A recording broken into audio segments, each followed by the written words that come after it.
நிலையான புகழுக்குரிய தூய்மை மிகு நற்கருணைக்கு எல்லா காலமும் ஆராதனையும் புகழும் ஆட்சியும் உண்டாக கடவது.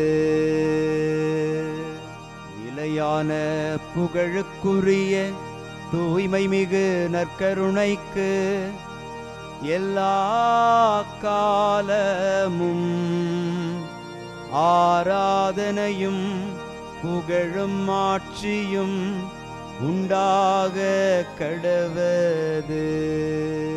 நிலையான புகழுக்குரிய தூய்மை மிகு நற்கருணைக்கு எல்லா காலமும் ஆராதனையும் புகழும் ஆட்சியும் உண்டாக கடவது.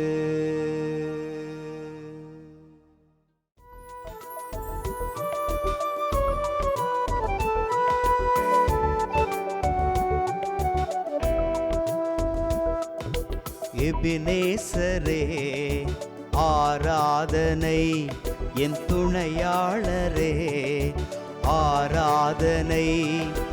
எபினேசரே ஆராதனை, என் துணையாளரே ஆராதனை. மறப்பேனோ உமது அன்பை, மறப்பேனோ உமது அன்பை. மண்டியிடுவேன் உன் பாதத்திலே, மண்டியிடுவேன் உன் பாதத்திலே. ஆண்டவருக்குள் பிரியமான சகோதர சகோதரிகளே, இன்று ஆகஸ்ட் மாதம் 18ஆம் தேதி திங்கட்கிழமை. ஆண்டவர் நீதி தலைவர்களை எழச் செய்தார், ஆயினும் மக்கள் அவர்களுக்கு செவி கொடுக்கவில்லை என்கிற நீதி தலைவர்களுடைய நூட்களிலிருந்து நமக்கு கொடுக்கப்பட்ட வார்த்தைகளை நாம் இன்று தியானித்து பார்க்கிறோம். ஆண்டவர் நீதி தலைவர்களை எழச் செய்து நீதியை இந்த உலகத்தில் நிலைநாட்ட அவர் முயற்சி செய்தார். நீதியே கடவுளுக்கு உகந்த ஆயுதம் என்பதை ஆண்டவர் இதன் வழியாக அறிய தருகிறார். இந்த நல்ல தெய்வத்தை நாமும் நீதியோடு வாழ்ந்து அவரை மகிமைப்படுத்த ஆற்றல் வேண்டி மன்றாடி ஜெபிப்போம். மக்கள் மீது இறங்கும் போது ஆண்டவரே என்னை நினைவு கூரும். மக்கள் மீது இறங்கும் போது ஆண்டவரே என்னை நினைவு கூரும். இன்று திருப்பாடல் 106 நமக்கு அருளப்பட்டிருக்கிறது. மக்கள் மீது இறங்கும்போது ஆண்டவரே என்னை நினைவு கூரும். கடவுள் ஒவ்வொரு மக்கள் மீதும் அவர் இரக்கம் கொள்ளுகிறார், ஆனால் நீதியோடு செயல்படுகிறார்.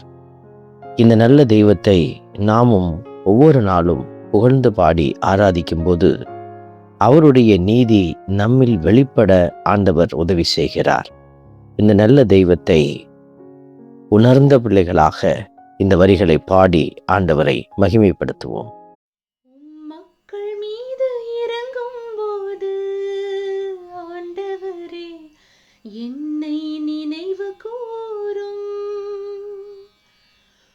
மக்கள் மீது இறங்கும் போது ஆண்டவரே என்னை நினைவு கூரும்.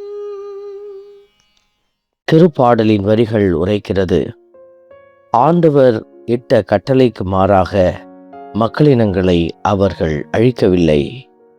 வேற்றினத்தாரோடு கலந்துறவாடி அவர்களின் வழக்கங்களை கற்றுக்கொண்டனர் என்கிற வார்த்தை.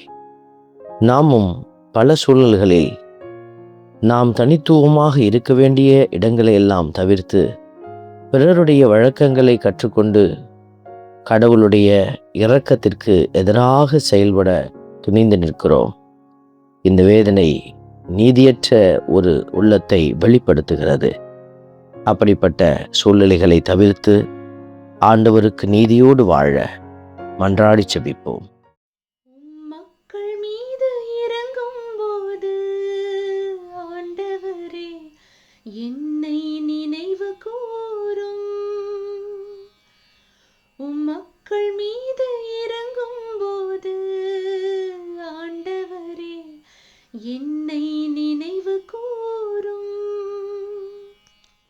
அவர்கள் தங்கள் செயல்களால் தங்களை கரைபடுத்தி கொண்டனர், தங்கள் செயல்கள் மூலம் வேசித்தனம் செய்தனர் என்கிற வார்த்தைகளை நாம் இந்த திருப்பாடலில் வாசிக்கிற போது, இன்று கூட நம்முடைய செயல்களால் நம்மை கரைபடுத்தி கொள்கிற ஒரு நிலை நிலவிக் கொண்டிருப்பதை பார்க்கிறோம். இந்த நிலையை நாம் தொடர்ந்து எடுத்து செல்லாது கடவுளுக்கு உகந்த சாட்சிகளாக மாற ஆண்டவர் பக்கமாக ஓடி வருவோம். ஆண்டவர் உதவி செய்வார். மக்கள் மீது இறங்கும் போது ஆண்டவரே என்னை நினைவு கூரும். மக்கள் மீது இறங்கும் போது ஆண்டவரே என்னை நினைவு கூரும். அன்பின் பரமபிதாவே, நன்றியோடு உம்மை துதிக்கிறோம், உம்மை ஸ்தோத்தரிக்கிறோம், உம்மை ஆராதிக்கிறோம், நன்றி செலுத்துகிறோம். ஆண்டவரே, நீரே திட்டமிட்டு நீதியோடு செயல்பட்டு எங்களுக்கு விடுதலையை வாய்க்க பண்ணி இருக்கிறீர். நீர் கொடுத்திருக்கிற இந்த ஆசீர்வாத கிருபைக்காக நன்றி செலுத்தி நாங்களும் விண்ணரசுக்கு உரியவர்கள் என்பதை உணர்ந்து செயல்பட உதவி புரியும். இயேசுவின் நாமம் எங்களில் மகிமை அடைவதாக. ஆமென்.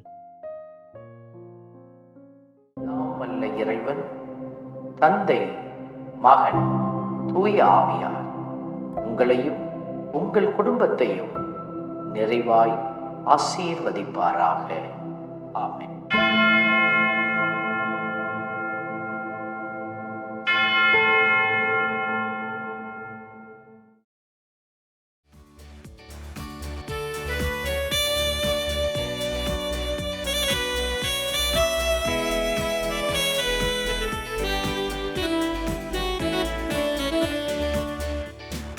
இஸ்ரவேலின் துதிகளுக்குள் என்றும் வாசம் செய்பவரே, உம்மை நம்பி வந்த யாவருக்கும் என்றும் நன்மைகள் செய்பவரே, உம்மை என்றென்றுமே என்றென்றுமே பாடி புகழ்ந்திடுவோம்.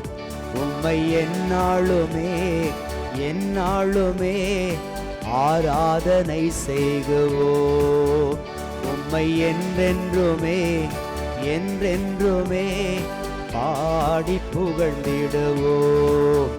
உம்மை எந்நாளுமே எந்நாளுமே ஆராதனை செய்குவோம். ஆராதனை ஆராதனை ஆராதனை உமக்கே. அல்லேலூயா அல்லேலூயா, துதி மகிமை உமக்கே. ஆராதனை ஆராதனை ஆராதனை உமக்கே. அல்லேலூயா அல்லேலூயா, துதி மகிமை